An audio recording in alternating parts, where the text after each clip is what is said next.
Ok, entonces en datos relevantes tenemos 40 años, varón, soltero.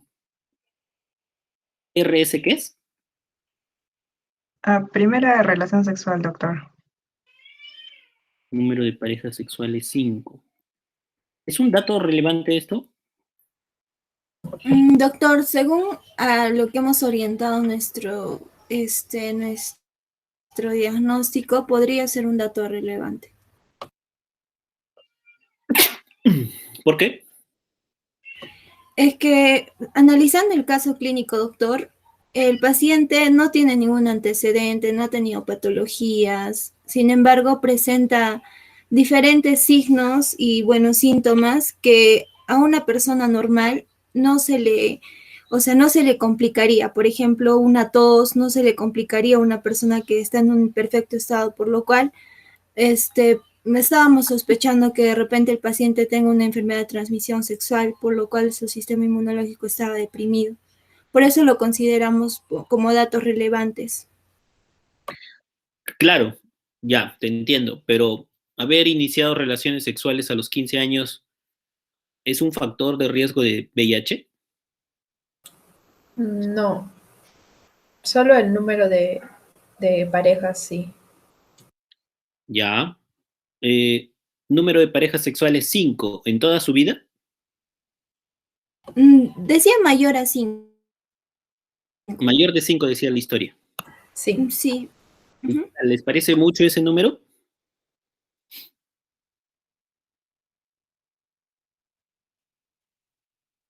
En su vida de 40 años, no necesariamente, doctor, pero va a depender también de la otra persona con la que tuvo relación sexual, si presenta algún tipo de enfermedad. Claro, sí, ¿no? O sea, en verdad, 5 parejas sexuales para una persona de 40 años me parece que es, es poco, ¿no? Es soltero, ¿no? Sí, doctor. Sí, doctor. Cierto, soltero y heterosexual. Ya, ok. ¿Importa que sea heterosexual? Sí, porque cuando es homosexual se corre más riesgo de contraer una enfermedad de transmisión sexual o VIH. Sobre todo VIH es más común. Exacto, ¿no? O sea, aunque suene a discriminación, el 70% de los varones con VIH son hombres que tienen sexo con hombres, ¿no? Y el mayor riesgo están en las mujeres transgénero, ¿no? En ellas incluso el 25% de todas las mujeres transgénero pueden tener VIH, ¿no? Ok, cuando hablamos de promiscuidad, ¿qué es para ti promiscuo, Leslie? Cuando una persona inicia a tener relaciones sexuales antes de lo normal. ¿Y cuánto es lo normal para ti? Me parece que son a los 13 años, por ahí no estoy segura, doctor. Ya, Camila, ¿tú qué piensas? Doctor, acerca de la promiscuidad, creo que no necesariamente hay una edad, solo que tiene bastantes parejas sexuales. ¿Cuánto es para ti bastante? Digamos que en una semana haya tenido, mm, en todos los días haya tenido relaciones sexuales. ¿Pero con la misma persona o con otras personas, te No, refieres? claro, si hablamos de promiscuidad sería de diferente persona. O sea, uno por semana, uno por día de la semana. Sí, yo creo que podría ser. ¡Hala! Camila, tú sí eres brava, ¿ah? ¿Cómo pues? No, eso es un poquito menos la promiscuidad, ¿ah? Es un poquito menos. Edgar, ¿tú qué piensas? Serían dos parejas sexuales distintas en menos de 6 meses. Lo acabas de buscar, ¿no, Edgar? Muy bien, pero esa es la definición de promiscuidad. Más de 2 parejas sexuales en un plazo de 6 meses. ¿Qué les parece? Yo pensé que era más. Exacto, Sí, exacto, ¿no? Exacto, eso a mí me parece una definición muy conservadora, ¿no? Porque si es esa definición, yo creo que todos en algún momento vamos a ser promiscuos, ¿no? Pero esta persona ha tenido 5 parejas sexuales y inició sus relaciones sexuales a los 15 años. O sea, 40 menos 15 son 35 años, ¿verdad? Prácticamente él ha tenido una pareja sexual cada 7 años, lo cual no estaría dentro de la definición de promiscuidad, ¿no? Muy bien.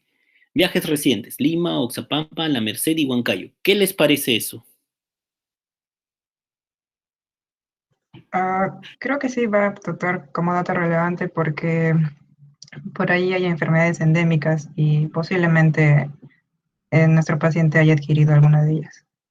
¿Qué enfermedades te haría pensar esas ubicaciones? De lo que leí de Oxapampa y Huancayo había visto lo del Zika y de la chikungunya. Ya, bien. Sí, perfecto. Doctor, yo Sí. encontré también meningitis por meningococos, fiebre amarilla, dengue, malaria, difteria, neumonía neumocócica y sarampión, bueno, esas. Ya, sí, sí, sí, hay que pensarlos, ¿no? Muy bien, muy bien. Me gusta, me gusta. Siempre el lugar de procedencia siempre les va a dar información. Es más, cuando en un caso clínico tipo ENAN, residentado, de estos exámenes de multirespuesta, si les están poniendo la procedencia, es por algo, porque en esos exámenes hay que ahorrar letras. Y si te están poniendo la procedencia, es que porque probablemente ahí está el diagnóstico. ¿Ya? Siempre recuerden eso. Por ejemplo, te dicen un paciente que viene de Huánuco y tiene una úlcera en la piel, con costra negruzca, ya, pues, ¿no? Carbunco, dices. O un paciente que viene de Loreto y tiene fiebre, rash maculopapular, pues piensas en dengue, ¿no? Y así, etcétera. Muy bien, sensación de alza térmica, cefalea, hiporexia, astenia, dolor y entumecimiento en miembros inferiores. ¿Qué parece ese síntoma? ¿Qué les parece? Doctor, hasta donde yo he visto, me parece que el paciente tiene, o sea, signos y síntomas muy diferentes que estarían asociados a distintas enfermedades. Exacto, ¿no? Y no es lo habitual, chicos, eso no es lo habitual. Puede suceder, es raro, pero por lo general, una persona que va a una unidad de emergencia es porque tiene una única unidad clínica y ustedes siempre traten de hacer una única unidad clínica. Si bien hay algunos pacientes que coinciden 2 patologías en el mismo momento, es algo fuera del usual, ¿ya? Pero bueno, tiene dolor y entumecimiento en miembros inferiores que inició hace 7 días, ¿verdad? Sí, doctor. Ustedes siempre en un caso clínico tienen que enfocarse en el síntoma más distintivo, ¿ya? Más distintivo, porque a veces el paciente, tú le preguntas qué tiene y te comienzan a hablar, ay, me duele el hombro, tengo calambres en la noche en las piernas, siento que los pies me queman, le tengo la boca seca, te dicen, y así. Ellos se explayan y te dicen síntomas que a ti no te son útiles, porque ustedes en su libro de semiología alguna vez han visto ardor de pies como síntoma o boca seca. Bueno, boca seca si estás deshidratado, ¿no? Pero si no, no lo vas a encontrar, ¿no? Entonces el paciente por lo general te va a dar más información de la que tú necesitas. Bien, entonces, Doctor, tenía una pregunta. Por ya. ejemplo, en antecedentes me salen patológicos, ¿no? Y ahí dice, niega asma, TBC, pero, o sea, si el paciente lo niega, puede ser, ¿no? Pero no siempre tiene que ser verdadero, o sea, no me tengo que fiar tanto de esos, de lo que me diga el paciente, o también lo tengo que tomar así como, o sea, le tengo que tomar bastante importancia a esos puntos. Ah, no, lógicamente hay muchos pacientes que mienten, ¿no? Definitivamente. Pero en un caso clínico de este tipo, o sea, en la práctica real va a suceder muchas más veces, ¿no? De todas maneras. Y siempre tienes que corroborar la información con la familia, por lo general, en la práctica clínica de verdad, ¿no? Más en casos donde hay enfermedades o sospechas de enfermedades de transmisión sexual o algo así, ¿no? Pacientes suelen ser muy reservados con la información y suelen negarte todo, ¿no? Y a veces le preguntas a la familia, no, te dicen, él está con esto y esto, ¿no? O a veces el paciente no quiere hospitalizarte y dice, estoy bien, no tengo nada. Y vas a la familia, no, se ha desmayado ya 2 veces, ha convulsionado y cosas. Entonces siempre traten de constatar la información por manera directa e indirecta, más aún cuando ustedes sospechan, porque ustedes poco a poco se van a ir entrenando en eso y van a ver que el paciente miente, pues, ¿no? O sea, tú ya lo ves, este pata me está mintiendo, me está meciendo, ¿no? Es por demás, ¿no? O este es un mal paciente, dices, ¿no? Muy bien. Pero en este caso clínico no creo que el doctor que haya hecho el caso nos esté mintiendo, pues, ¿no? Bueno, sigamos. Disnea, 7 días, adenopatías cervicales bilaterales. ¿Hasta cuándo se considera normal una adenopatía cervical? Hasta 1 centímetro, doctor. Leí de E- que ya era patológico cuando era mayor a 1 centímetro. ¿Ya? ¿E inguinales cuánto? Mayor a 1,5 centímetros. ¿Y mediastinales?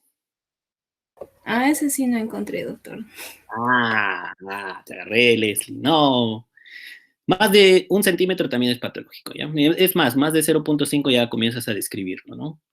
Tos con secreción, tiraje supraclavicular e intercostal. Chuta. O sea, tiene trabajo respiratorio, ¿no? Qué raro. Qué raro. Respira 26 veces por minuto. Ah. Mire, noten este dato, ¿no? Satura 88, que es una saturación no tan mala, ¿no? Y ya tiene trabajo respiratorio, miren, ya tiene tiraje supraclavicular, intercostal, ¿no? Entonces, a este paciente le está costando respirar, pero no está desaturando mucho, ¿no? Entonces, quizás haya otro factor, quizás haya un factor mecánico, ¿no? Más aún si nos están hablando de que tiene dolor y entumecimiento en los miembros inferiores, y creo que más adelante nos hablaba sobre disminución de la fuerza, ¿no? Sí, doctor. Sí, ¿No? Entonces, siempre que un paciente tenga disminución de la fuerza, hay que pensar de que también no esté comprometido el diafragma, ¿no? Que es uno de los músculos más importantes en nuestro organismo, porque es el que regula la mecánica ventilatoria. Te dice que tiene crepitantes en la base del hemitórax derecho y tiene tos con secreciones. ¿Y la tos cuándo empezó?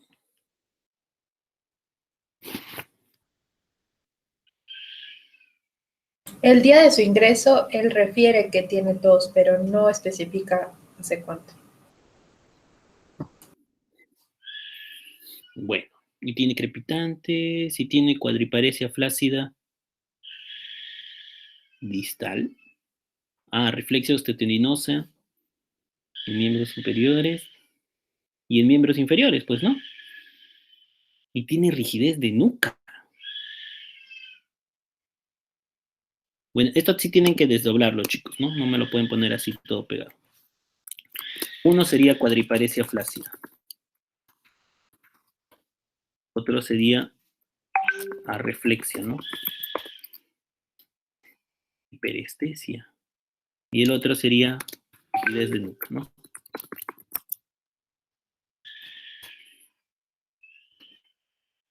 Ok, con esto, ¿qué problemas de salud me han propuesto? Síndrome de distrés respiratorio del adulto. No. ¿Qué es el ARDS? O también conocido como, en español, como SDRAF. Es. Doctor, disculpe, ¿podría agrandar su pantalla, por favor? Es que no logro bien, no logro ver bien. Estamos sacando, ¿no? Síndrome de distrés respiratorio del adulto. ¿Qué es el síndrome de distrés respiratorio del adulto?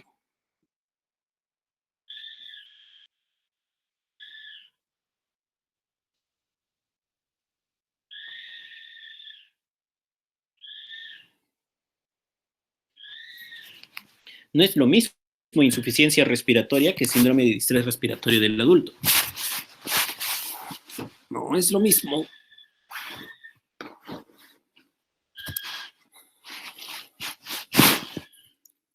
El síndrome del distrés respiratorio del adulto es una inflamación intersticial de ambos pulmones, ¿no? Se caracteriza por algunas características. Estos son una radiografía o tomografía con infiltrados intersticiales bilaterales. ¿Qué más se caracteriza? Que no es de origen cardiogénico, o sea, no es un edema agudo de pulmón. ¿Qué más lo caracteriza? Un PAFI menor de 300, ¿no? De 300 a 200, leve. Menor de 200, moderado. Menor de 100, severo. Y la principal causa del ARDS es la sepsis, ¿no? Ok, tenemos esto, tenemos AGA, no tenemos. Tenemos una radiografía de tórax, no tenemos, y es más, solo nos dicen de que en el examen físico hay crepitantes en el lado derecho. ¿No? Eso me haría pensar en una NAC, ¿no? Sí, una neumonía.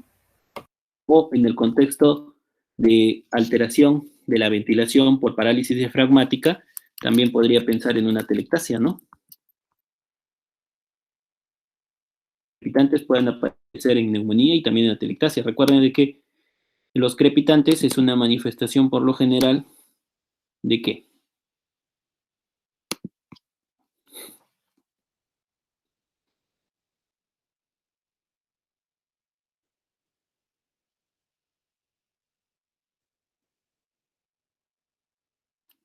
Cri, cri.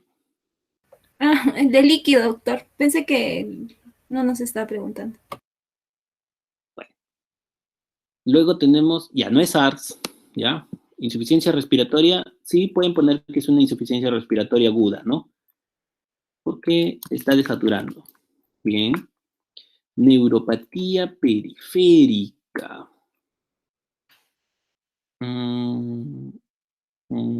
¿Y cómo saben que no es una miopatía?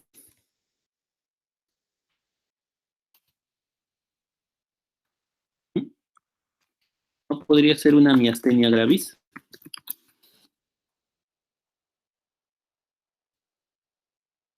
¿Cómo saben que no es una mielitis transversa? Las mielitis son enfermedades de la primera motoneurona, ¿no?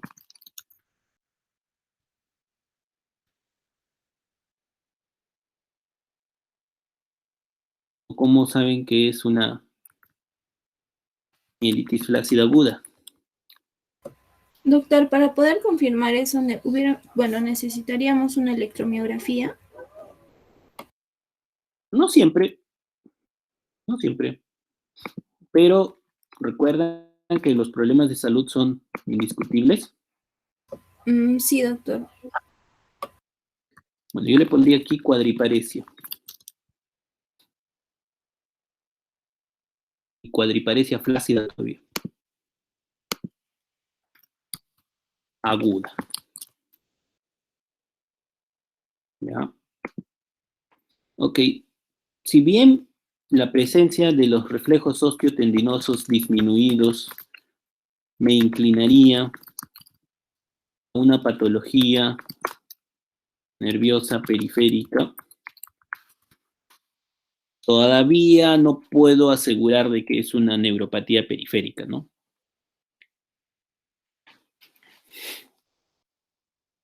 HTA, grado 1. ¿Por qué grado 1? 160 sobre 100. Bueno, ya. Adenopatías cervicales bilaterales.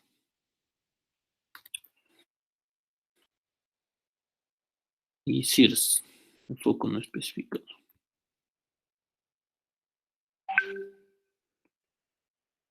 Pero tiene aparentemente un foco neumónico, ¿no? Sí, doctor, ahí teníamos una duda cuando realizamos la presentación. Si el caso me dice sensación de alza térmica, pero no está cuantificado, ¿lo puedo considerar como un punto más para el CIRS? Sí, No, tenemos esa duda. no debería. Pero ¿no tenía taquicardia?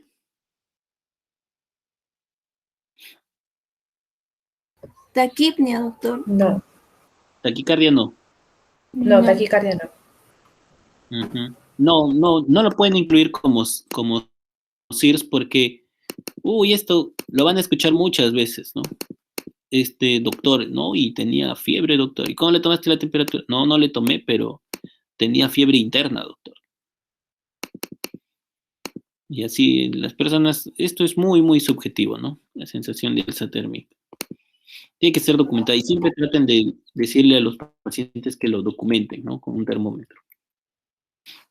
No nos alcanzaría para SIRS, ¿no? Solo tenemos taquipnia. Claro, lo pusimos como para, bueno, para confundirnos si nos confundíamos ahora, porque si no lo poníamos de repente nos olvidamos, ¿no? Creo que están olvidando algo que es muy importante, que es la rigidez de nuca,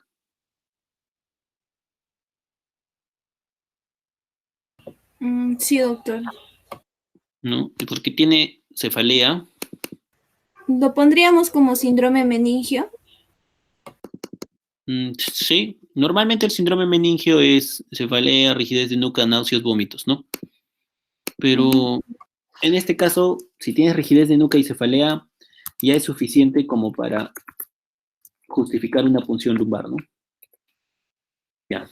Y más si es que tiene sensación de alza térmica, ¿no? ¿Qué más se nos está olvidando en este caso? A ver, volvamos a nuestros datos relevantes. También ahí tendría que ir la neumonía, doctor. Creo que podríamos incluirlo dentro de la insuficiencia respiratoria aguda y, entre paréntesis, una sospecha de una infección en vías respiratorias inferiores, ¿no? Aunque no necesariamente, ¿eh? Yo me quedaría así nada más con esto.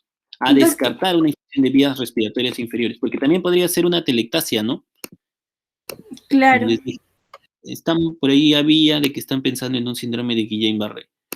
Doctor, tengo una duda. También dentro Volvamos del acá. examen físico sale de que la prueba de Babinski y Kernin han sido negativos. Entonces, no sé, ahí tenía una duda porque hay rigidez de nuca 1 de 3, pero Babinski y Kernin negativo. Claro,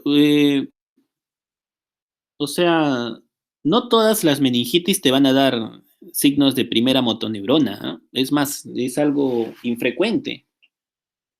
Salvo ya esté ya pues el paciente hasta las patas, pues, ¿no? Con hipertensión endocraniana así a todo dar, ¿no?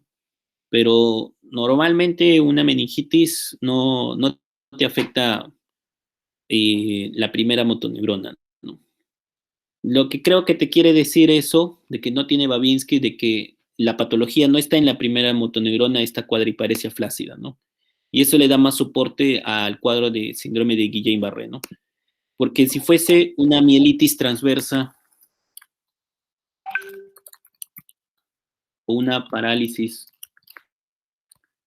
ácida aguda, que aquí sí tendríamos manifestaciones de primera motoneurona, ¿no? Y además nivel sensitivo, cosa que no nos dicen por acá, ¿no? Nos dicen hiperestesia, Claro, doctor. ¿no? Hiperestesia, ¿no? Entonces nos está diciendo de que la sensibilidad está conservada, ¿no? Y como mecanismo compensatorio se está incrementando incluso, ¿no? Entonces eso no sería una manifestación de algo que esté afectando las primeras raíces neurológicas, ¿no? Bueno, la cefalea lo incluimos dentro del meningismo, la hiporexia, la astenia también podrían estar incluidas ahí. Son síntomas muy vagos, ¿no? Hiporexia y esto del dolor y entumecimiento también lo tendríamos con la cuadriparesia, la disnea, las adenopatías, las dos con secreción. Todo esto ya lo tenemos identificado en nuestros problemas de salud. Esto también, esto también.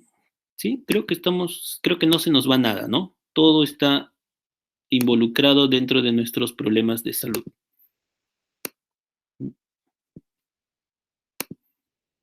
Muy bien. Ahora síndrome de Guillain-Barré. Síndrome de Guillain-Barré. ¿Qué es el síndrome de Guillain-Barré?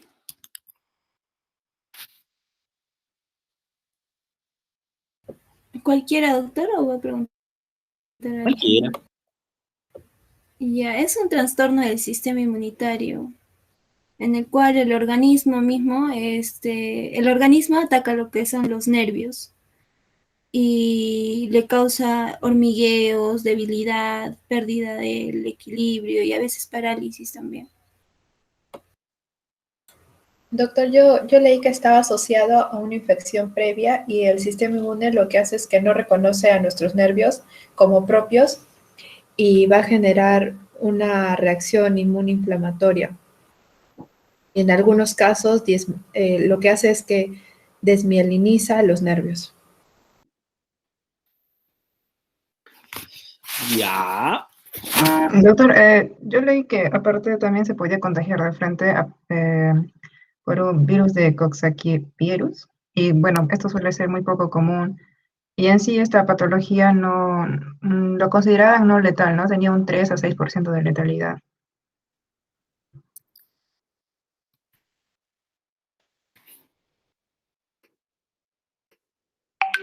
Ya, lo que caracteriza el síndrome de Guillain-Barré cuando ustedes van a leerlo es esto.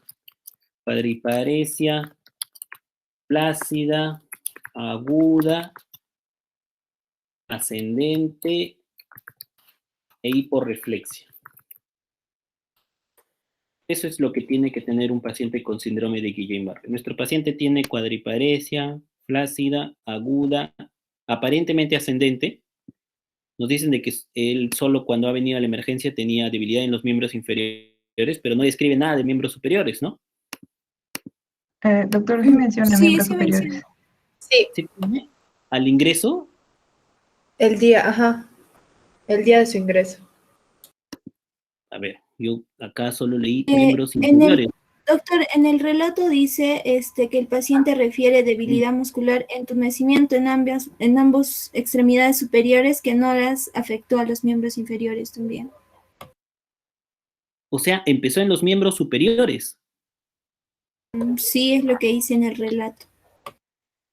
Ya esto es inusual. Es que se contradice porque 2 días antes dice que tenía dolor en miembros inferiores y el día del ingreso dice que el entumecimiento comenzó en los miembros superiores y que a las horas progresó a los miembros inferiores.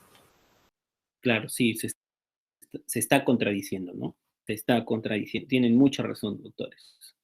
Entonces, alguien está equivocado aquí, pues, ¿no? O el que relata, o o el paciente, pues, ¿no?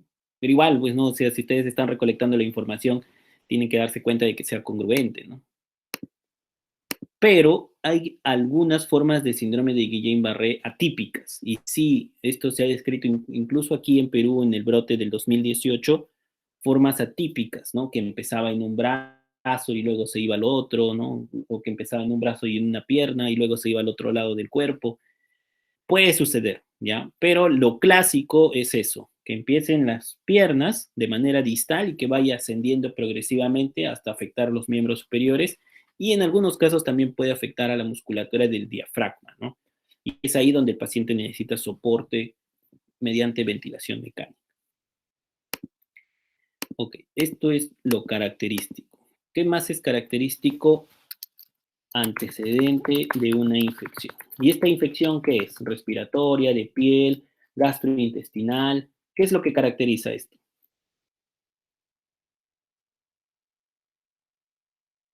Yo leí que bacteriana. ¿Qué bacteria?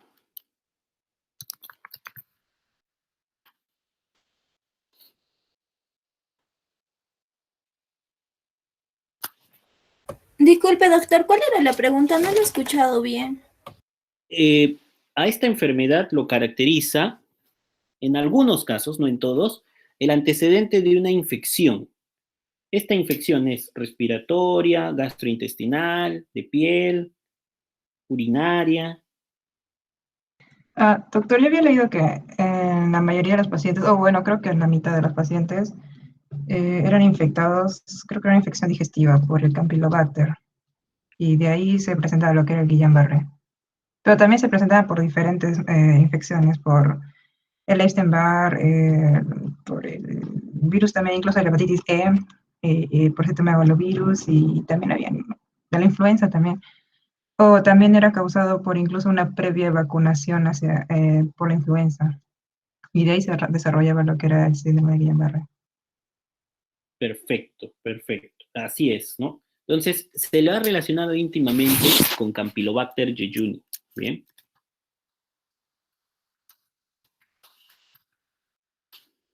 Y ahí la recomendación de que la gente se lave las manos.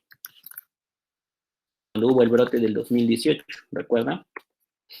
Teóricamente, el síndrome de Guillain-Barré no es contagioso, ¿no? El síndrome de Guillain-Barré es un desorden autoinmune. Es raro y es una polirradiculoneuropatía, ¿no? Pero esto generalmente es desencadenado por una infección, ¿no? Y esta infección suele ser infecciones bacterianas, que puede ser Campylobacter, Shigella también, o infecciones virales. Y ahí sí, prácticamente todo lo que te dé síntomas respiratorios altos, ¿no? Casi siempre son infecciones respiratorias. También se lo asoció con virus Zika. ¿Recuerdan cuando recién salió Zika? Hubo un aumento Y con el inusitado. chikungunya también, creo. También con chikungunya. Y como tú también lo comentaste, también con dengue, ¿no? Ok. Ese es el antecedente. La clínica, bueno, ya lo vimos, por lo general se presenta, no es tan agudo, en este caso ha sido una presentación súbita, ¿no? En menos de 7 días el paciente ha progresado rápidamente, pero por lo general el paciente tiene un cuadro de 2 semanas de evolución, ¿ya? Y una de las técnicas para el diagnóstico es la punción lumbar. ¿Qué tenemos que encontrar en la punción lumbar? Que es algo clásico. Pregunta de Nam.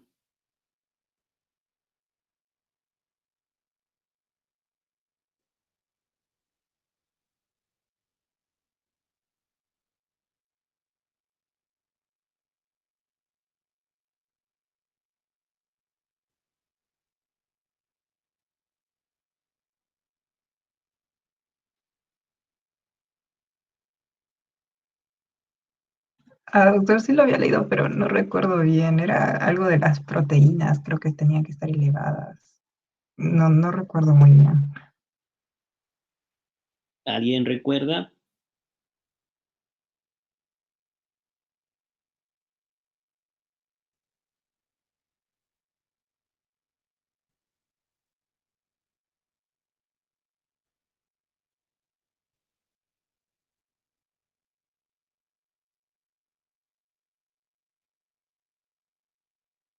Ya, empecemos con celularidad. ¿Cómo va a estar las células en el síndrome de Guillain-Barré?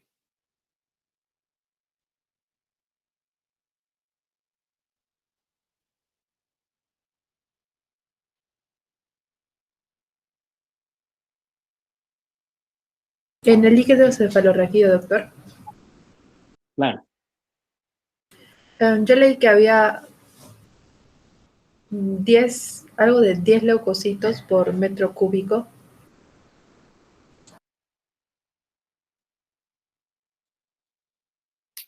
Por lo general, la celularidad no se ve comprometida en el síndrome de Guillain-Barré, ¿ya? Entonces, no suele haber pleocitosis. Pero lo que sí se observa es un aumento de las proteínas, principalmente de la albúmina. Y eso se le conoce como disociación albúmino-citológico. ¿Ya? Eso es algo característico en el síndrome de Guillain-Barré, ¿no? Muy bien. Como diagnóstico, Doctor, disculpe, ¿ya? para no olvidarme, en lo que son las células, encontré de que no había más de 10 leucocitos por metro cúbico. No, ¿Era eso eso es lo que por, pedía? no, es por mililitro, Ah, o sea, por perdón. O sea, la pleocitosis se define como más de 10 células, pues, ¿no?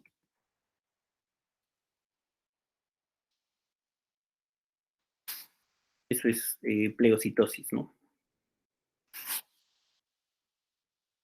Y proteínas, por lo general, siempre es menos de 35 en la mayoría de laboratorios, ¿no? La glucosa no se toca. La glucosa está normal. ¿Ya? Luego me han puesto como diagnósticos diferenciales COVID-19. ¿Por qué COVID-19? Doctor, como estamos en un contexto de pandemia y también eso podría suprimir el sistema inmune del paciente, quizá no esté presentando los signos porque puede que sea un asintomático y por eso pusimos el descartar el COVID.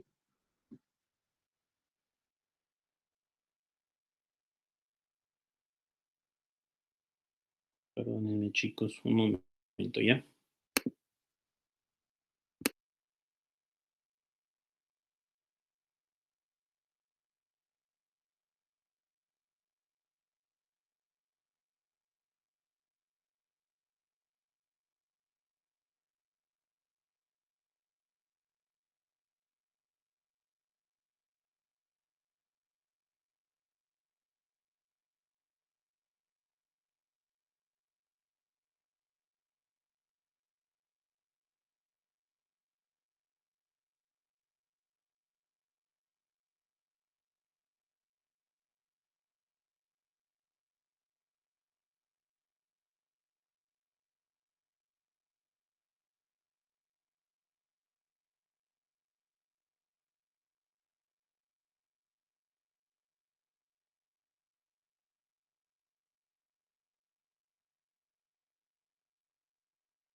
Perdón, doctores, ya.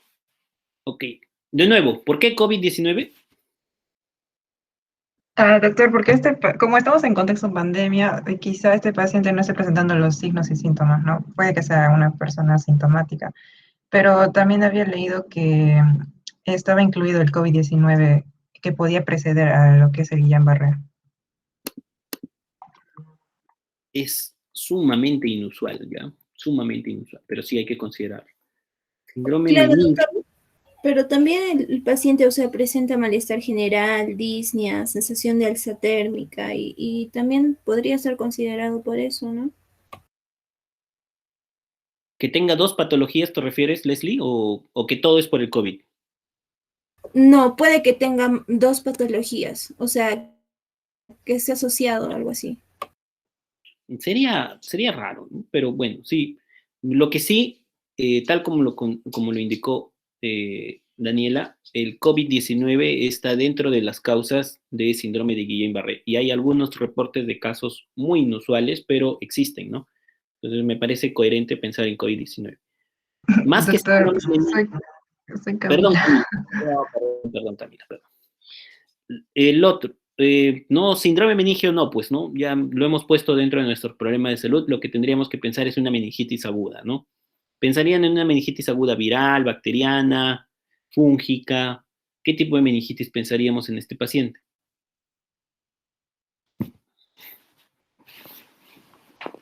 Como esta anoxapampa, también podemos pensar que es viral. Claro, ¿no? Es más, pensaríamos en una, más por la asociación con el síndrome de Guillain-Barré que estamos sospechando, ¿no? Probablemente sea viral. Muy bien. VIH. ¿Por qué VIH? Es que pusimos VIH porque casi siempre el síndrome de Guillain-Barré les da a personas que están inmunodeprimidas o por una infección previa. Infección previa sí, pero inmunosupresión no. Inmunosupresión no.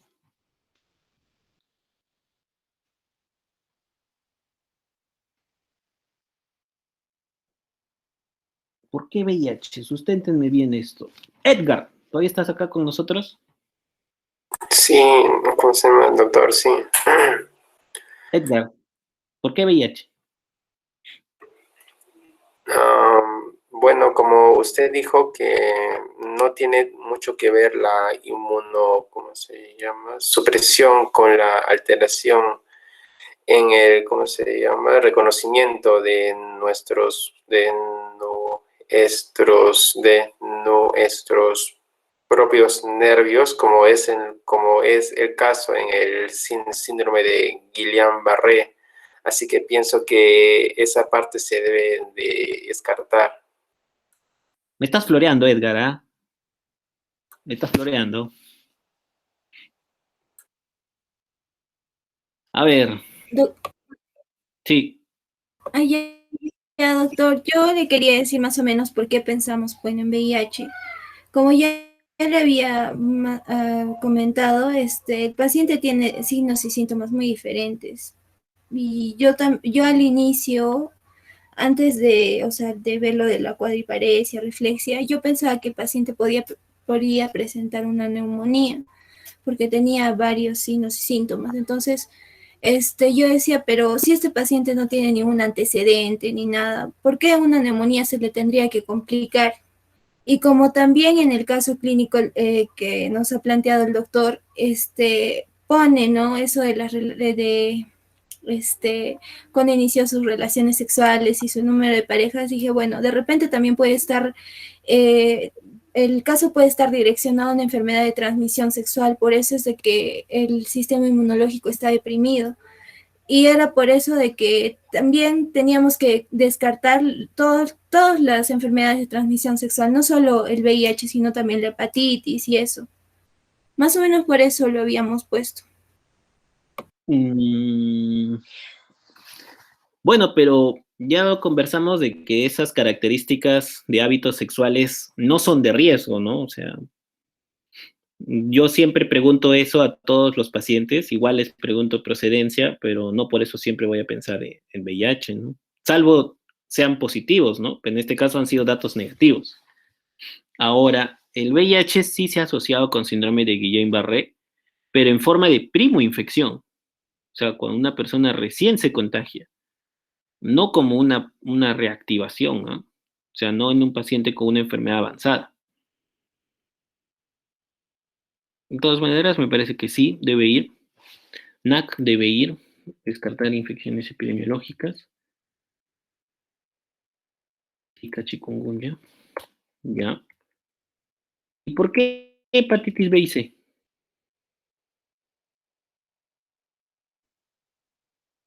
Daniela. Lo hicimos por el mismo hecho del VIH, porque pensamos que queremos descartar por qué el paciente está con nuestra hipótesis Guillain-Barré. Si ha sido por hepatitis o por Zika, por eso. Queremos saber cuál es la infección previa. Es un paciente tranquilo, ¿no? Medio raro. Es más, me llama la atención que solo me diga 5, ¿no? Usualmente el que me dice así, tiene 40 años y solo he tenido 5 parejas sexuales y empecé a los 15, yo les digo, me estás mintiendo, pues, ¿no? Algunos vienen y te dicen, no, solo he tenido 2 veces nada más, ¿no? Bien raro, ¿no? Muy bien, dentro de los exámenes auxiliares estamos pidiendo hematología. Doctor, disculpe, no sé si me confunda, pero también yo lo he asociado, o sea, busqué un poco sobre las adenopatías, y me asociaba que una causa también era lo del VIH, entonces también por eso más o menos como que me incliné hacia ese lado, porque creo que hasta ahorita no hemos tocado todavía eso de las linfadenopatías. Claro, o sea, la primoinfección por VIH, primoinfección, o sea, es cuando recién me acabo de contagiar, en promedio media de 17 días desde el acto sexual. Se caracteriza por fiebre, linfadenopatías, en algunos casos aparece rash, puede aparecer neuropatías, puede aparecer meningitis, ¿no? Y curiosamente el paciente tiene todo esto, ¿no? Tiene fiebre, tiene linfadenopatía, no tiene rash, Tiene una neuropatía, pero una neuropatía muy pronunciada. Por lo general, el paciente solo describe adormecimientos, ¿no? Y en algunos casos sí pueden hacer síntomas de meningitis, ¿no? Como cefalea, irritabilidad, incluso rigidez de nuca, ¿no? También pueden hacer hepatitis, ¿no? Entonces, sí podría ser una primoinfección por VIH, pero debieron sustentármelo así, ¿no? Ustedes me lo están sustentando por sus hábitos sexuales, y sus hábitos sexuales son de alguien tranquilo, ¿no? Sexuales. Ok, no, también me lo sustentan porque debe tener, como tiene varias afecciones orgánicas, debe ser alguien inmunodeprimido. Entonces, el paciente que recién se primoinfecta, el que tiene primoinfección por HIV, normalmente no está inmunodeprimido, ¿no? Para que ocurra la inmunosupresión en un paciente con VIH, o sea, que el CD4 baje menos de 200, solo el 25% después de 5 años de infección van a tener esta condición de SIDA. Solo después de 5 años, ¿ah? Entonces, el que recién se infecta, su sistema inmune está prácticamente indemne, ¿no? Es más, esta prima infección, esta respuesta de su sistema inmune es lo que hace todos estos síntomas de la prima infección por VIH, ¿no? Entonces, yo por eso les preguntaba, ¿por qué VIH? ¿No? La respuesta debió ser esto, ¿no? Una prima infección aguda, ¿no? Pero no por lo que estoy muy sustentado. Doctor, disculpe, una duda. ¿También contaría el lugar de procedencia? Porque si hablamos de Lima, creo que hay un gran porcentaje de casos de VIH a comparación de los demás departamentos. No sé si contaría. Ah, claro, ¿no? Sí, sí, definitivamente, ¿no? Y el hábito, ¿en qué trabaja el señor? Es comerciante, Ya, no por ejemplo, especifica en qué rubro. hay algunas ocupaciones que se asocian más con una conducta sexual de riesgo, ¿no? Por ejemplo, los conductores interprovinciales, ¿no? Ejército.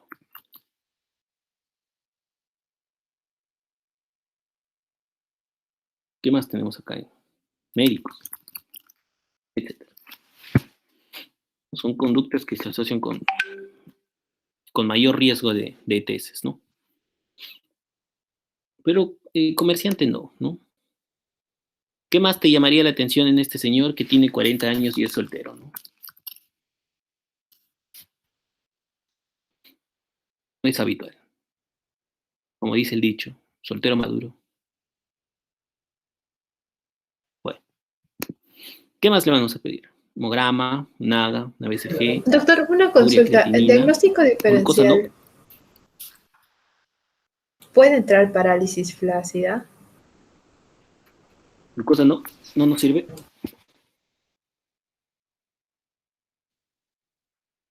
Sí. Perdón, Daniel, te escuché bien entrecortado. De nuevo, por favor. Tenía una duda. Quería saber si el diagnóstico diferencial también podría entrar parálisis flácida. Por supuesto, eso es lo que debieron ponerme acá. Parálisis flácida aguda, mielitis transversa. ¿Qué más?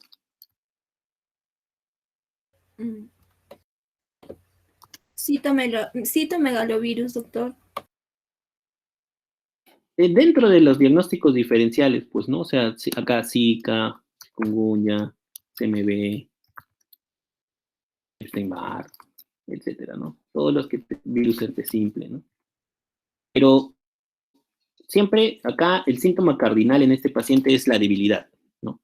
Entonces, cuando ustedes tengan debilidad aguda, tienen que enfocarse en algunos diagnósticos. Y estos diagnósticos básicamente se van a englobar en algunos síndromes, ¿no?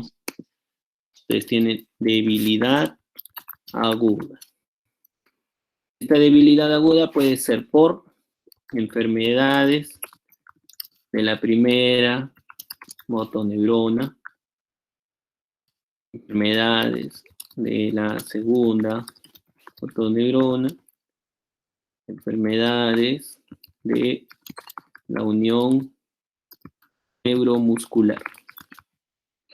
¿No? ¿Correcto o no? Sí, ¿no? Bueno. Sí, doctor. Enfermedades de la motoneurona, mielitis transversa, ¿no?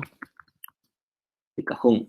Y acá en mielitis transversa, como diagnósticos diferenciales también la misma, puede ser un absceso epidural, ¿no? Algo que esté comprimiendo la médula, ¿no? Un tumor, un hematoma, un golpe, ¿no? Disección medular por un traumatismo, ¿no? ¿Qué más tenemos? La parálisis flácida aguda, que a diferencia de la mielitis transversa, solo afecta el asta anterior, no afecta a toda la médula, ¿no? Mielitis transversa, ¿por qué se va a caracterizar en la clínica? Dolor, nivel sensitivo y compromiso e incontinencias, ¿no? Se ha diseccionado todo el nivel, ¿no? Tanto la parte motora como sensitiva y también lo que es la incontinencia, por ejemplo, la continencia depende del sistema parasimpático, básicamente, ¿no? Entonces, eso también se ve comprometido en una mielitis transversa o en cualquier otra condición que te esté comprimiendo la médula, ¿no? Una disección medular, por ejemplo, por un traumatismo, una luxación vertebromedular, te va a ocasionar esto, ¿no? Un compromiso de este tipo. Debilidad por debajo de un nivel, ¿no? Si te afecta el D4, uno no siente, no va a tener percepción por debajo de ese dermatoma, ¿no? ¿Se acuerdan de los dermatomas?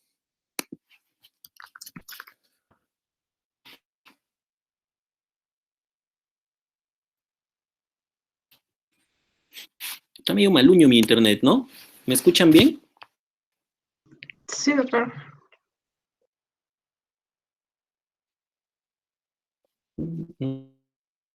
Sí, doctor.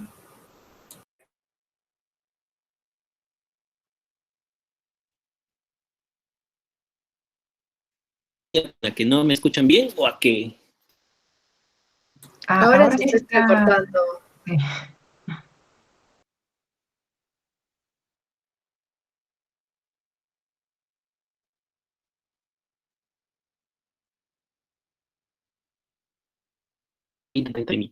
¿Ya?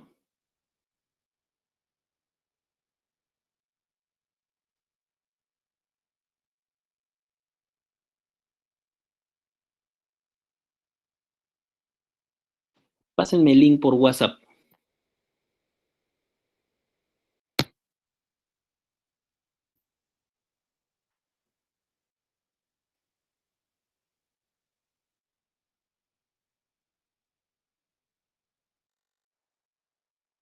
Disculpe, doctor, no se le ha escuchado, solo se le escuchó, pásenme el link, pero no sabemos qué link.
¿Escuchan? Sí, doctor, ahora sí. Voy a presentar mi pantalla.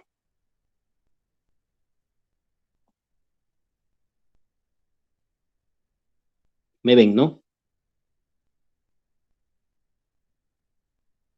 ¿Se ve mi pantalla? Sí, ¿no?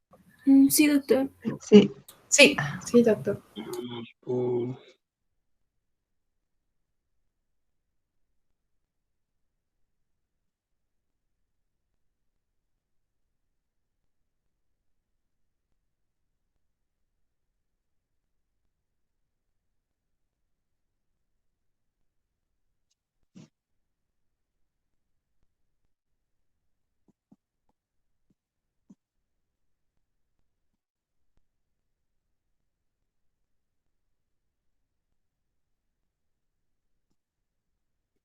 ¿Se acuerdan de su néter, verdad?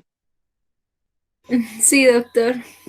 Todos los dermatomas, ¿no? Entonces, a este paciente, por ejemplo, nos está diciendo de que tiene cuadriparesia, ¿no? O sea, tiene compromiso de los miembros superiores y los miembros inferiores. El nivel sensitivo, ¿dónde tendría que ser? Si es que fuese una mielitis transversa.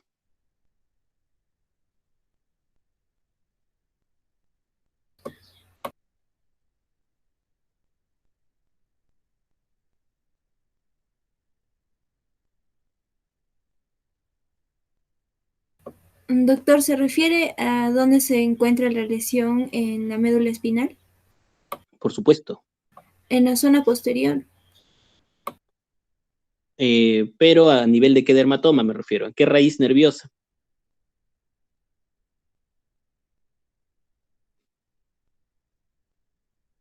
Ya, veamos por acá. ¿Sí ven lo que señalo, no? ¿O no?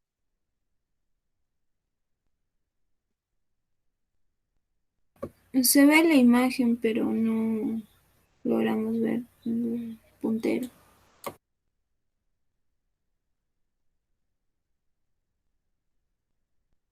Ok, miren, esto de aquí es lo que está al lado derecho. A ver.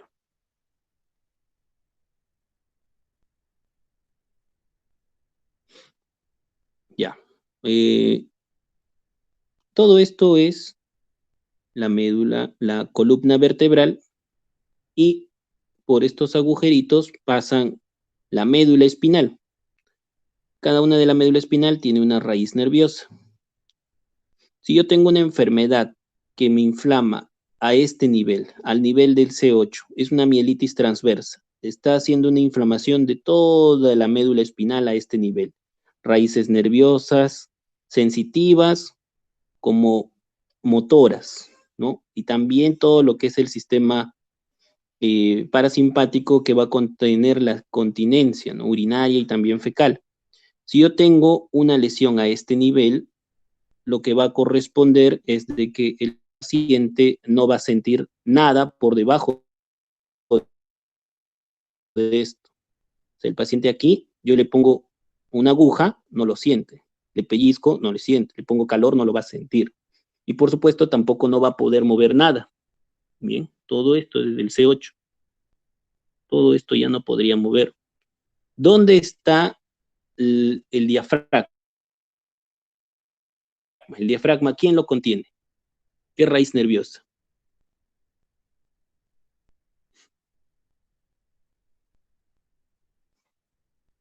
El C4, ¿ya? El C4 es el que contiene al diafragma. Y es por eso de que todas estas lesiones vertebromedulares, principalmente en la zona del cuello, son las más catastróficas, porque le va a dar al paciente una paraplegia, una cuadriplegia para toda su vida, ¿no? Porque esto es irrecuperable, ¿no? Entonces, esta es la zona que más protegemos en un accidente de tránsito, por ejemplo, ¿no? Son las zonas más vitales. Entonces, eso sería en el caso de una mielitis transversa. Por otro lado, tenemos la parálisis flácida aguda. En el caso de la parálisis flácida aguda, el problema es solo a nivel del asta anterior. ¿Recuerdan el asta anterior, el asta dorsal? Sí, doctor. Ya, ¿qué Por pasaba en eso, el asta anterior? por eso solo estaría comprometido lo que son los, o sea, el sistema motor, o sea, los movimientos, no las sensaciones. Exactamente, ¿no? Entonces eso es lo que caracteriza la parálisis flácida aguda, que la sensibilidad se suele conservar. Y es por eso que este examen físico, tú cuando vas a ver a un paciente que tiene debilidad, lo primero que buscas es eso, nivel sensitivo, ¿no? Si es que mantiene la sensibilidad, puedes asegurarte de que la médula hay una porción que todavía está indemne, ¿no? Aparentemente la sensibilidad está indemne, pero si tiene nivel sensitivo, pucha, ya, pues estás pensando en algo que está comprimiendo la médula, que ya les dije que puede ser un tumor, puede ser un sangrado, una hemorragia, o puede ser un absceso. A veces hay una espondilodicitis, por ejemplo, ¿no? La espondilodicitis. Y esta espondilodicitis, que puede ser por tuberculosis, que puede ser bacteriano, que puede ser brucela, etcétera, a veces forman abscesos y estos abscesos se forman alrededor de estas uniones intervertebrales y en algunos casos colapsan al cuerpo vertebral y pueden comprimir la médula espinal y te hacen manifestaciones de este tipo, ¿no? Por lo general, cuando hay nivel sensitivo es una urgencia quirúrgica, si es que se trata de alguna de estas condiciones, ya sea sangrado, tumor o hematoma, porque la médula en menos de 6 horas puede ser irreparable el daño, ¿no? Mientras que si es una mielitis transversa, nosotros sabemos, le damos antiinflamatorios, le damos corticoides y esto se va a desinflamar solo, ¿no? ¿Cómo vamos a hacer esta distinción? Con una resonancia magnética, ¿no? Una resonancia magnética es el estudio ideal para ver la médula espinal, también los cuerpos vertebrales, ¿no? Con eso descartamos si solo son lesiones captadoras de contraste, hiperintensas en la médula espinal, te sugeriría fuertemente de que se trata de una mielitis transversa, ¿no? Y no una masa que está comprimiendo. Muy bien, luego hablábamos de las parálisis flácidas agudas, ¿no?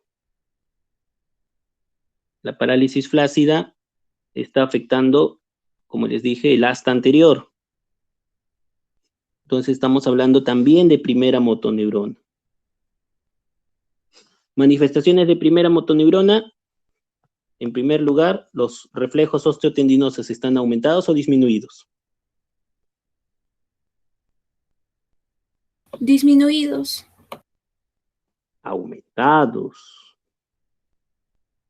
¿Ya? Cuando es lesión de segunda motoneurona, los reflejos sí están disminuidos o incluso hay arreflexia. Recuerden, el síndrome de Guillain-Barré, ¿dónde está el daño?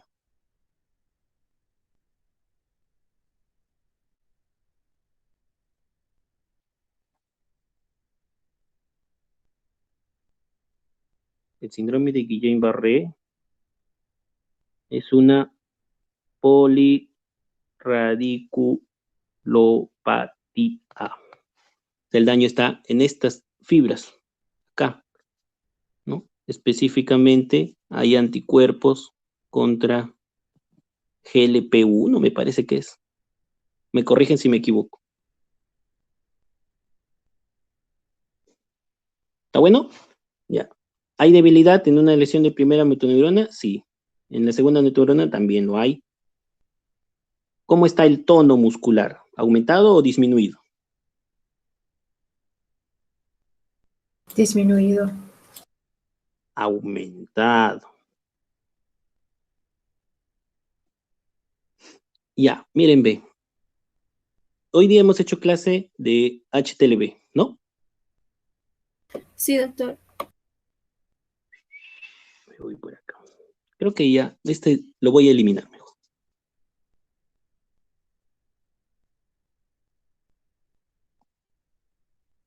Volvamos a nuestro PowerPoint.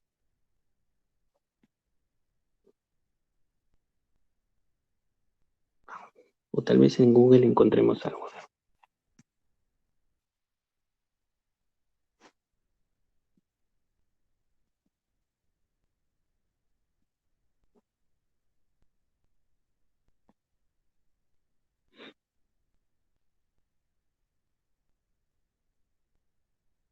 Ah, acá está. Miren, perfecto. Primera motoneurona, parálisis. Vamos a comenzar a rayar también. Ya está. Parálisis espástica, ¿no? Esto es tono. El tono está aumentado. Recuerdan que estábamos hablando en la mañana de paraparesia espástica tropical. Este es el mejor ejemplo de una lesión de primera motoneurona. ¿Qué caracterizaba al paciente? Debilidad, espasticidad, hiperreflexia.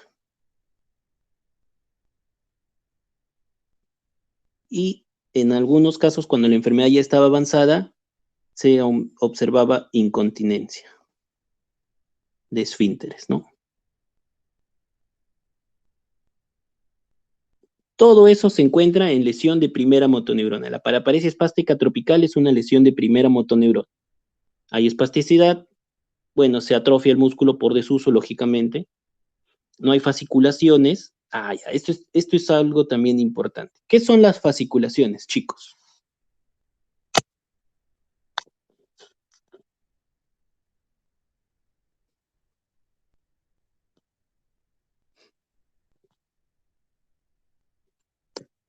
¿Son las contracciones? ¿De qué? Musculares. Fasciculaciones son, como lo dijo Leslie, contracción muscular, pero sin movimiento articular.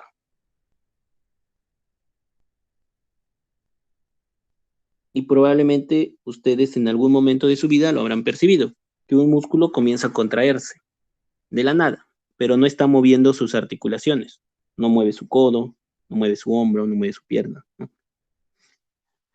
Entonces, en las enfermedades de primera motoneurona no suele haber fasciculaciones, mientras que en las enfermedades de la segunda motoneurona pueden haber fasciculaciones y son llamativas, es más. En la lesión de primera motoneurona, los reflejos osteotendinosos están incrementados, exaltados, como dicen, ¿no? Y por supuesto vamos a observar Babinski positivo.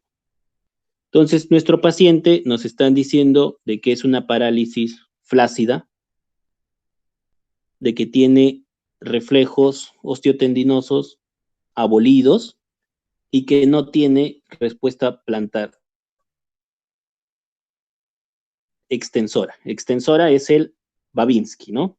O sea, extiende el primer dedo, ¿no? Y flexiona los demás, ¿no? En este caso, la respuesta plantar flexora es flexora, o sea, Babinski negativo. Entonces, todo te está diciendo de que se trata de una enfermedad de segunda motoneurona. ¿Está claro eso?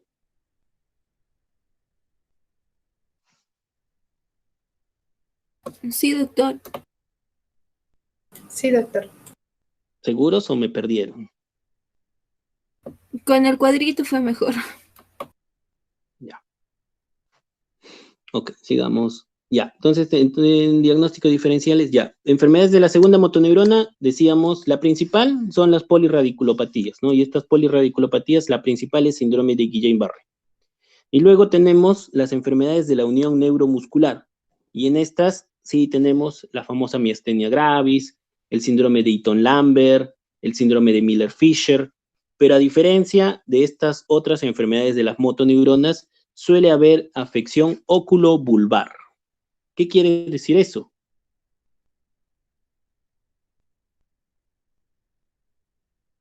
Que se suele afectar los pares craneales. Eso es lo que quiere decir.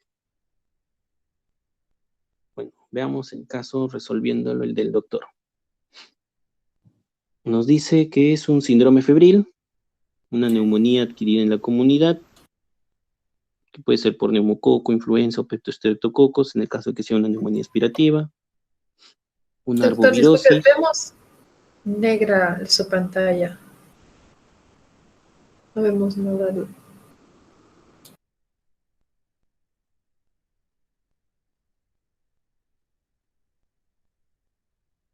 A ver, primero voy a intentar arreglarlo mi laptop.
¿Se ve en pantalla? Sí, Sí, doctor.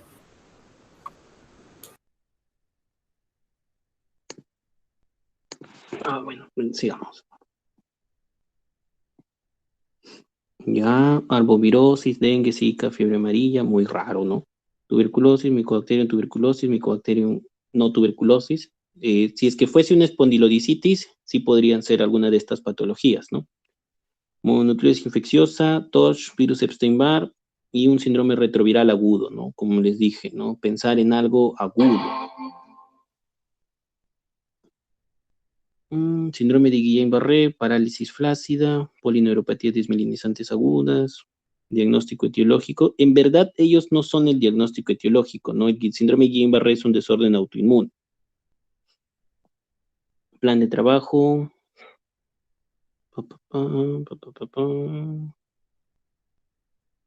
Tomografía, ecografía de partes blandas, consulta.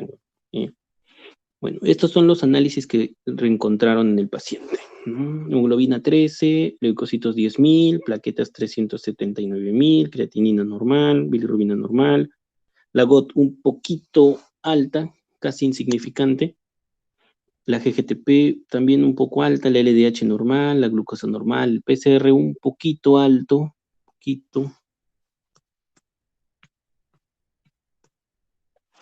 ¿Qué más tenemos? La urea normal, bilirrubinas normales, la GPT un poco alto, ¿sí? Estamos casi 4 veces más de lo normal, la albúmina normal, globulina normal. El AGA, un poco de alcalosis respiratoria, ¿no? Normalmente en un Guillain-Barré con afectación de los, con afección, esperaría encontrar ahí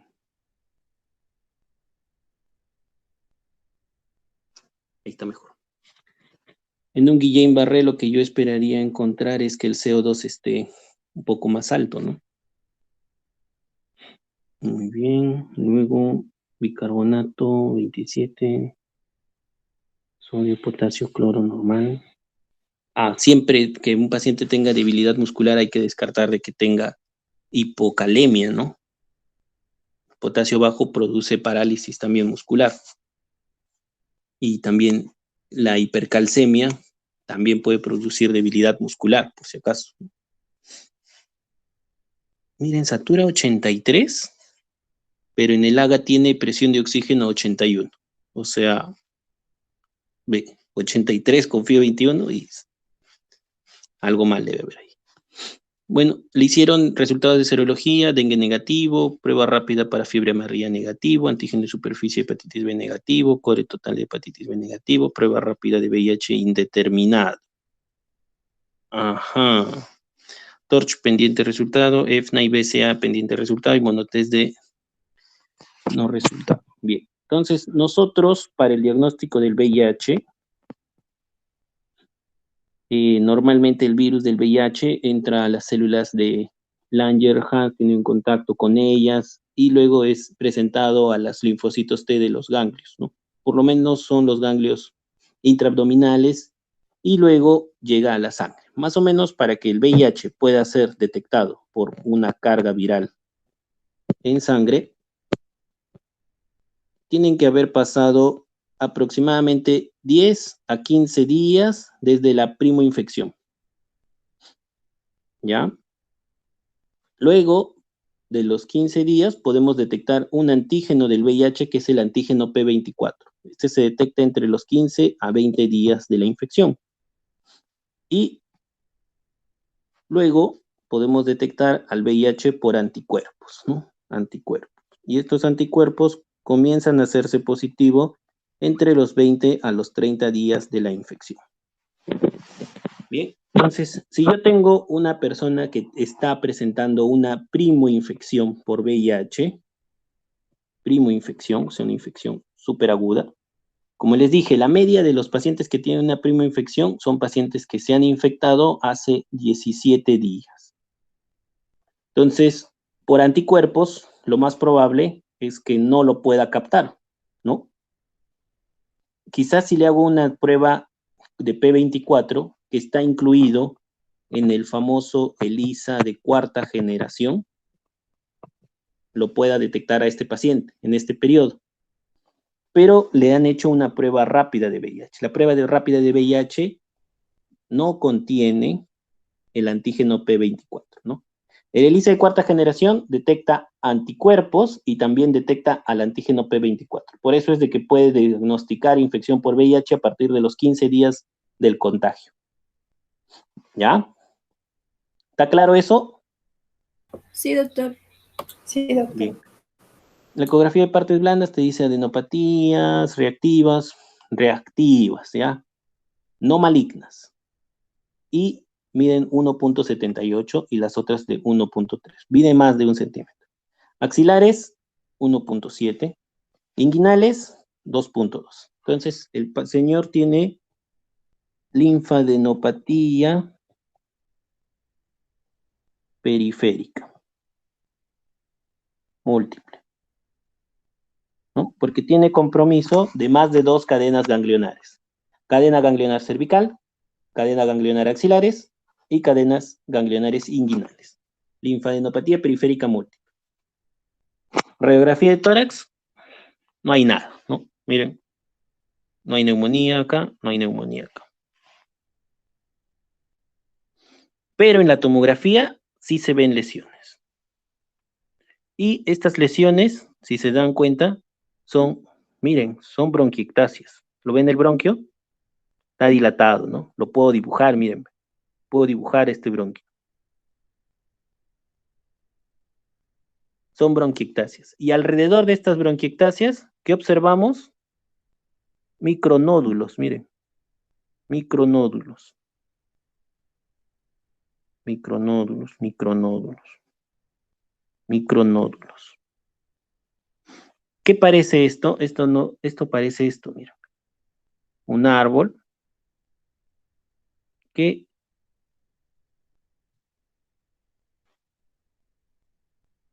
está recién floreciendo. Un árbol que recién está sacando hojas. Imagina. ¿Cómo se llama este signo? Patrón de árbol en brote. ¿Qué identifica? Bronquiectasias infectadas. Y estas bronquiectasias infectadas pueden ser por tuberculosis o simplemente una secuela de una tuberculosis. Son bronquiectasias infectadas, nada más. Eso es lo que te dice, ¿no? Muchas veces nos sirve para diagnosticar una TB aguda, ¿ya? O una reactivación por tuberculosis. Este famoso símbolo, ¿no? Miren eso, ¿no? Muy bien, interesante. Evolución. Paciente que es hospitalizado en el servicio de medicina, 24 horas posterior a su hospitalización, paciente se torna somnoliento, trastorno de conciencia, ¿no? Esto no cuadra en un síndrome de Guillain-Barré. ¿Sí o no, chicos? Sí, doctor. Porque el síndrome de Guillain-Barré es una polirradiculoneuropatía. No tiene nada que ver con el cerebro. Nada. Entonces, esto no cuadra, ¿no? Entonces, aparentemente estamos ante dos cuadros. Una meningitis aguda y una polirradiculopatía. Datos a favor de la meningitis, la cefalea, el trastorno del sensorio y también la rigidez de nuca, ¿no? Muy bien. Frecuencia respiratoria 32, frecuencia cardíaca 100, 150, es evaluado por UCI, quien indica transferencia de su servicio para soporte ventilatorio. Es evaluado en el servicio de UCI por médico neurólogo, impresión diagnóstica, parálisis flácida, probable síndrome de Guillain-Barré. Indica PL, el líquido es cristal de roca, glucosa normal, proteínas altas, miren, las proteínas están altas, y solo tiene 2 células por campo, ¿no? No hay pleocitosis. Y hay aumento de proteínas con células normales. ¿Cómo se llama eso? Disociación albúmino citológica. Clásico en Guillain-Barré, ¿ya? El Gram es negativo, la tinta china es negativo, ese programa para electromiografía.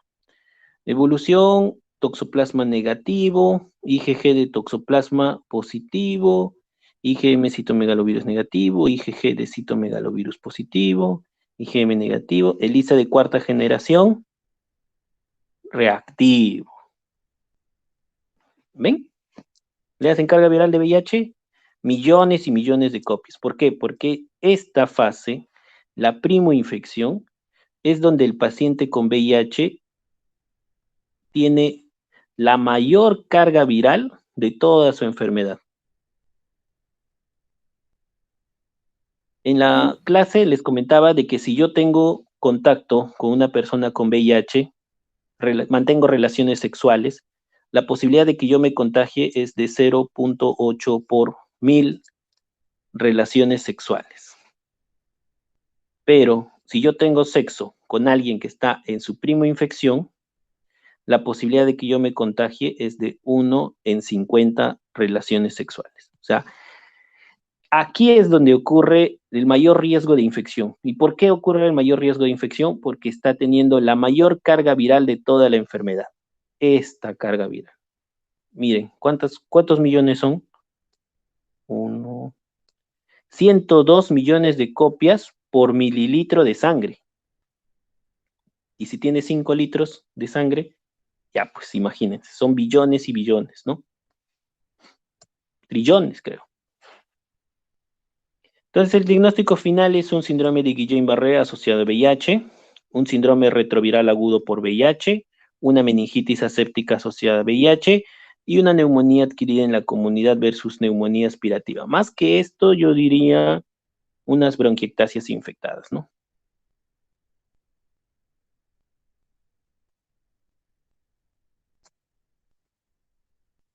Esto es lo que no cuadra.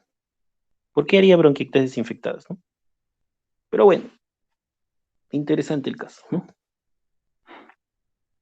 Polineuropatía asociada a infección por VIH. Bueno, esto ya no. Polineuropatía antiinflamatoria. Síndrome de Guillain-Barré.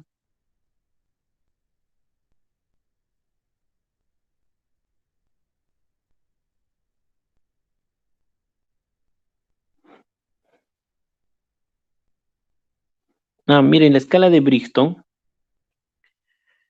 Debilidad muscular bilateral y flácida en extremidades. Tenemos esto. Hiporreflexia o arreflexia en extremidades débiles. Tenemos eso. Patrón de enfermedad monofásico, ¿no? O sea, sigue una misma línea, ¿no? Paciente un día empieza mal y comienza a empeorar, empeorar, empeorar. No es de que un paciente empieza mal, mejora y luego empeora, ¿no? No, esto es una misma línea. Y es lo que sucedió con este paciente. Entonces tenemos esto. Inicio nadir de la debilidad 12 horas a 28 días antes, ¿no? Claro, siempre como les dije, el tiempo de enfermedad de un Guillain-Barré son 2 a 4 semanas, ¿no? Disociación albúmino-citológica en el líquido cefalorraquídeo. Lo tenemos, ¿no? Había elevación de proteínas y leucocitos menor de 50. Habían solo 2 células. Hallazgos electrofisiológicos consistentes, no lo tenemos porque no lo hemos hecho. Y ausencia de un diagnóstico alternativo identificado de la debilidad. En este caso, sí podríamos tener un diagnóstico alternativo que sería el VIH, ¿no? ¿Cuánto nos sale de puntaje? Si tienes del ítem del 1 al 4 presentes, nivel 3, ¿no? De certeza. Muy bien, signos y síntomas ya lo hemos hablado. Esto es peña. Factores de riesgo. Mayor edad y hombres, dice, ¿no? Campylobacter, habíamos hablado sobre eso. Influenza, citomegalovirus, Epstein-Barr, Zika, hepatitis, VIH. Quizás por esto nos estaban poniendo la neumonía, ¿no? Micoplasma también es otro de los gérmenes que se ha asociado con síndrome de Guillain-Barré, ¿no? Y micoplasma suele causar una neumonía intersticial, ¿no? Entonces, estas neumonías intersticiales en algunos casos puede pasar desapercibida en una radiografía de tórax. que son infiltrados intersticiales, ¿no? En una tomografía sí lo ves, pero no te da ese patrón que hemos observado. Muy bien, una infección por COVID, que también hemos hablado sobre eso. Este síndrome autoinmune se obtiene a través de virus y bacterias. Bueno, no es tan cierto eso, ¿no? Bueno, esta patología no es contagiosa, pero sí las bacterias o virus. Claro, esto es lo principal, ¿no? Las causas aún no están definidas, es más frecuente en personas adultas mayores. Diagnóstico de síndrome de Guillain-Barré, ¿no? Esta es de la norma técnica peruana. Complicaciones. Peñas.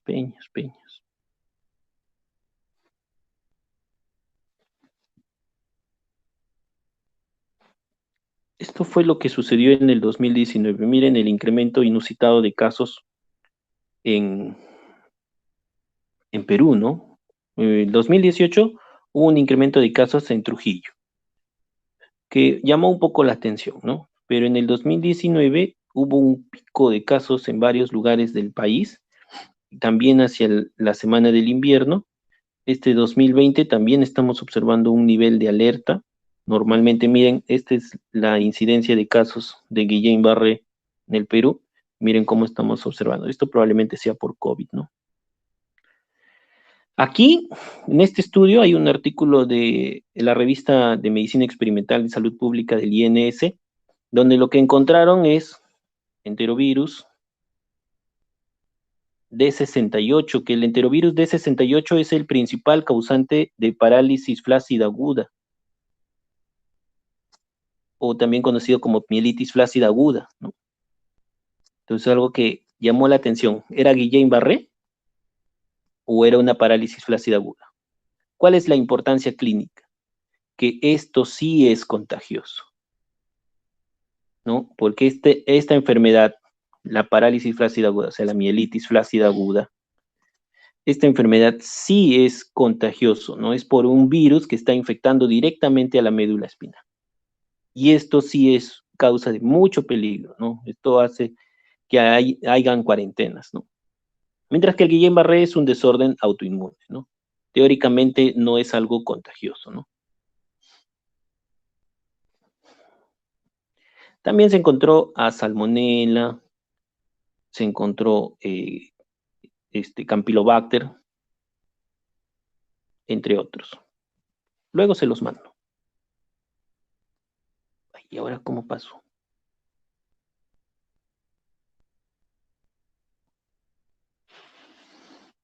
¿Qué más pasó por aquí? Casos de síndrome de Guillain-Barré. En Tacna creo que tuvimos uno. Ni salimos en el mapa. Tacna sin caso, sin notificación. Hubo un caso, pero lo referimos a Arequipa. Seguro Arequipa lo reportó. Casos de síndrome de Guillain-Barré por macrorregiones. Tendencia de síndrome de Guillain-Barré por macrorregiones.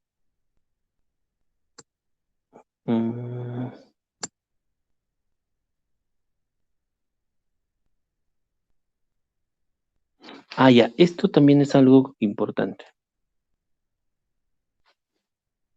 Hablábamos de que en el síndrome de Guillain-Barré es importante conocer si es que hubo un antecedente de una infección abdominal, gastrointestinal o una infección respiratoria, ¿no? Por lo general esto sucede 1 a 4 semanas antes del inicio del cuadro.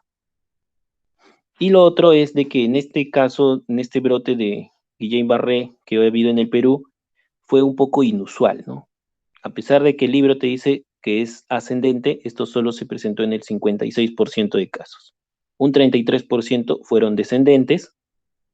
Este señor, por ejemplo, nos dice que empezó, bueno, no está muy claro si es que empezó en los miembros superiores o en los inferiores, e incluso un 11% sin datos claros, ¿no? Tiempo desde la debilidad, el 83% en menos de 7 días, ¿no? O sea, un cuadro muy brusco de Guillain-Barré, muy brusco, ¿no? Eso es lo que caracterizaba a este Guillain-Barré aquí en el Perú. Más frecuente en varones, 67%.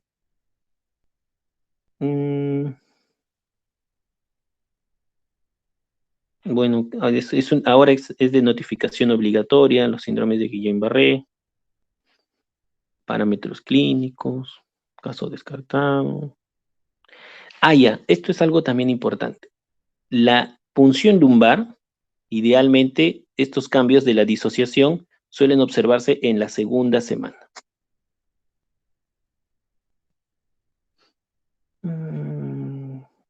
La ficha. Así llena de la ficha. Ya, aquí también esto nos ponen ya. Tarea individual. Elaborar un tríptico o pancarta educativa para difundir prevención o la importancia de la notificación a la población o al personal de salud. Bueno, estas tareas yo les dejo a mi hijita de 6 años, ¿ya? Así que no se los voy a dejar a ustedes. Tiene la opción de elegir el lugar a donde irían los elementos educativos. Rural, urbano, marginal o urbano. Ya. Peña. Muy bien, hasta allí. ¿Alguna pregunta?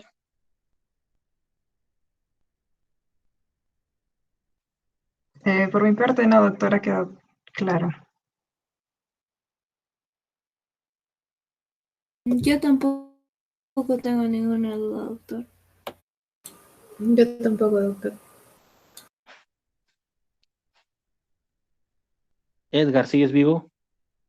Sí, doctor, estoy aquí presente. Ah, ya. ¿Qué les pareció el caso? De todos los casos de la semana, ¿cuál les pareció más interesante? El último es el que Este, más nos ha costado. Ujú. En verdad, está un poco... Sí ha sido difícil, pues, ¿no? Sí ha sido difícil. Pero no sé, no lo vean por el lado de que les ha costado, no, porque en verdad ustedes han puesto Guillain-Barré desde el inicio, ¿no? Sino véanlo por la parte de cómo pueden abstraer sus ideas y hacer sus diagnósticos diferenciales y pensar y sustentarlos y todo eso. ¿En cuál de todos han aprendido más? Doctor, yo creo que creo en que en este todos, pero había cada un- uno tiene su lado, su parte. ¿En cuál aprendiste más, me dices, ¿es Camila? Yo creo que de cada caso, doctor, ha tenido su parte que sí ha quedado como información. Ya.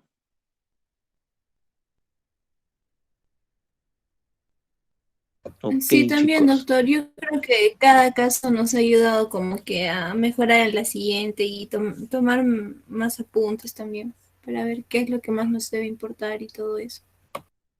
En este caso, Yo ustedes no creo me que han dado este ha sus sido un poco, indicaciones, ¿o sí? ¿Me han dejado RP del paciente? sí se lo Sí, Sí, envié doctor. doctor. por el tratamiento. Ay, bueno. Bueno, chicos, espero que tengan un buen fin de semana. Todavía no se puede salir, así que aprovechen para seguir estudiando. Y nos vemos hasta el lunes. Cuídense, doctores. Hasta luego, Gracias, doctor. doctora. Hasta luego. Gracias, doctor. Hasta luego. ¿Alguien me quería hablar? Doctor, sí, disculpe, es que tenemos un curso el miércoles y creo que habíamos quedado nosotros a hacer lunes, miércoles y viernes a partir de las 8 y el miércoles no se va a poder en algunas semanas. Por ejemplo, esta semana que viene, normal podríamos hacer en el horario, pero a la siguiente que vendría está un curso que está a esa hora y no sé si podríamos adelantarlo. Bueno, depende también de su horario. Claro, lo hacemos el martes.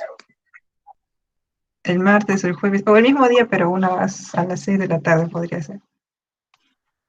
Me es difícil esos horarios a mí, porque Pero, trabajo... doctor, Sí, esta semana sería normal. O sea, este miércoles sí podemos, pero el siguiente miércoles, ese miércoles tendríamos que reprogramarlo para un martes o para un jueves, ¿no?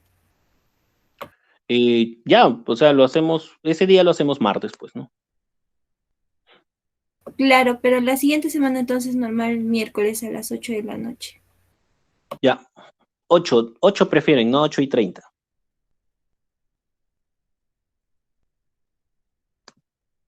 Ah, sí, doctor, a las 8 estaría bien. Creo que está bien, doctor. Ok, listo, doctores, hasta luego. Hasta luego, doctor. Hasta luego, doctor. Hasta luego.